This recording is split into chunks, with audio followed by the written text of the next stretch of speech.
महानगरपालिकेच्या निवडणुकीमधून पूजा मोरेंना माघार घ्यावी लागली. काय झालंय, पूजा मोरेंचं आणि धनंजय जाधवांचं लगा लगा लगा लगा आणि मला बघा. अरे तुम्ही पक्ष किती बदलताय, वर्षाला एक पक्ष. आता काल परवा बीजेपीच्या कमळावरती निवडणूक लढायला या पूजा मोरे चालल्या. 8वा पक्ष आता या पूजा मोरेंचा होता. सगळे पक्ष त्यांचे फिरून झाले. हाय काँग्रेस झाली, शिवसेना झाली, शेतकरी संघटना झाली, तो स्वराज्य पक्ष झाला, संभाजी ब्रिगेड झाली आणि आता भाजपच्या कमळावर निवडणूक लढवायला निघाल्या. पहिल्यांदा ओबीसी मधून यांना पुण्यामध्ये तिकीट पाहिजे होतं. ओबीसी मधून नाही मिळालं, भाजपच्या कमळावर निवडणूक लढायला चालल्या.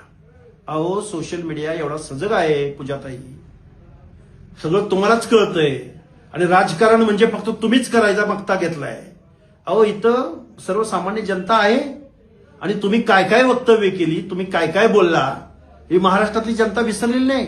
आणि तुमचा पती जो धनंजय जाधव, जो भुजबळ साहेबांच्या गाडीवरती दगड घेऊन मारायला गेला होता. अरे आम्ही या व्यवस्थेमध्ये 50-60% आहोत. तुम्ही ओबीसी मधून काय, तुम्ही ओपन मधून काय, कमळावर लढायला गेला. तुम्ही लढायला पाहिजे होतं. तुम्ही युद्धाच्या अगोदरच पराभव स्वीकारलाय. तुम्ही गेवराईमध्ये पण असेच दिवे लावलेले आहेत. एका ओबीसीच्या जागेवर तुम्ही निवडणूक लढवून तुम्ही निवडून आला. एका धनगर समाजाच्या मेत्रे नावाच्या माणसाला म्हणजे खऱ्या ओबीसीच्या प्रतिनिधित्वावरती तुम्ही अतिक्रमण केलं, ताबा मारला आणि आता तुम्हाला पुणे महानगरपालिकेमध्ये निवडून जायचं होतं. अहो पूजाताई, अति केलं की माती असते.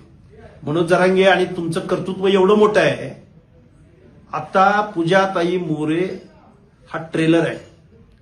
बजरंग सोनवणे, प्रकाश सोळंकी, विजयसिंह पंडित, राजेश टोपे हा पिक्चर अजून बाकी आहे.